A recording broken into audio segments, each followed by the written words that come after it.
ఒకనాటి భీమునిపట్నం మండలాధ్యక్షులు, నేడు జిల్లా పరిషత్ ప్రాదేశిక సభ్యులు, మా అందరి ఆత్మీయ గౌరవభావం కలిగిన శ్రీ గాడు వెంకటప్పటి గారు వారి ఆత్మీయ సందేశాన్ని అందించవలసిందిగా ప్రార్థన. సభకు నమస్కారం.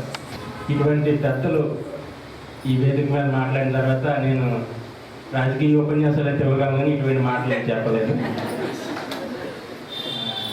కాకపోతే ఇక్కడ ఉన్నటువంటి వేదిక మీద ఉన్న పెద్దలందరితో వ్యక్తిగతంగా నాకు పరిచయం ఉంది. దానికి నేను చాలా ఆనందంగా ఫీల్ అవుతున్నాను.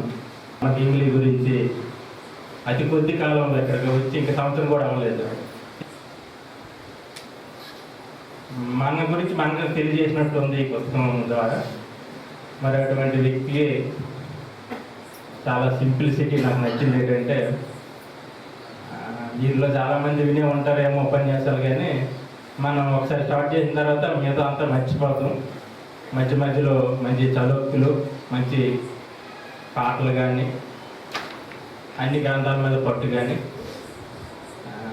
సామాన్యులకు అర్థమయ్యే రీతిలో ఆయన ఉపన్యాసాలు ఉంటాయి. సహజంగా ఇంత జ్ఞానం ఉన్నవారు ఇప్పటికీ ఏం చేయాలంటే, మనకు ఛానల్స్ ఉన్నాయి కదా, ఛానల్స్లో ఒక ప్లేస్ సంపాదించుకొని ఆ స్టేజ్ మారిపోవచ్చు. కానీ ఒకసారి నాతో అన్నారు, నాకు అటువంటిది శ్రద్ధ లేదు, నేను ఆధ్యాత్మికంగా నేను సాధన చేసుకుంటూ 10 మందికి నా దగ్గర వచ్చిన వారికి ఏదో చెప్పాలనేది నా యొక్క ఉద్దేశం.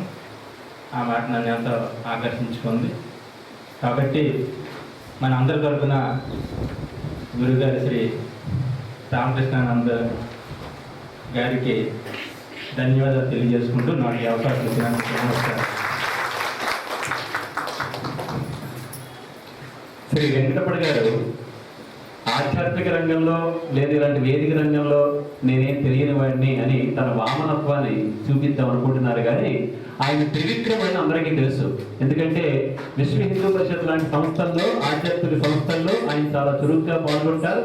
వారి స్వగ్రామంలో కృష్ణరాజుపేట మీకు తెలిసే ఉంటుంది. కృష్ణరాజుపేటలో సీతారామాలయాన్ని పునర్నిర్మాణం చేసి సీతారామాలయ కమిటీలో ఆయనే ప్రధాన బాధ్యులుగా ఉంటూ ఏ పర్వదినం వచ్చినా, ఏ ఉత్సవం వచ్చినా ముందు భారతీయత, హిందూ తత్వానికి తగినట్టుగా చక్కని వస్త్రధారణతో రహదారి వెంట నడుస్తూ కనబడతారు. చాలా మందికి మొహమాటం, గుడికి వెళ్ళాక ప్యాంట్ షర్ట్ అక్కడ విప్పి అక్కడే పంచా కండుగా వేస్తారు. ఆయన అలా కాదు, వీధుల వెంట చక్కగా భారతీయత, హిందూ ధర్మం అన్నిటినీ పాటిస్తూ విశ్వ హిందూ పరిషత్ లాంటి సంస్థలను వారి సోదరులు ఇద్దరు కూడా నడిపింపజేస్తూ చాలా ఆధ్యాత్మిక భారతీయ తత్వాల, హిందూ తత్వాల మీద విశ్వాసం, దానితో పాటు అనుసరణ ఉన్నటువంటి గొప్పవారు. ఆయన చెప్పిన మాటల్లో ఆ మొదటి 2 వాక్యాలు అబద్ధం, మిగతావన్నీ నిజాలే చెప్పారు. చాలా సంతోషం, ధన్యవాదాలు.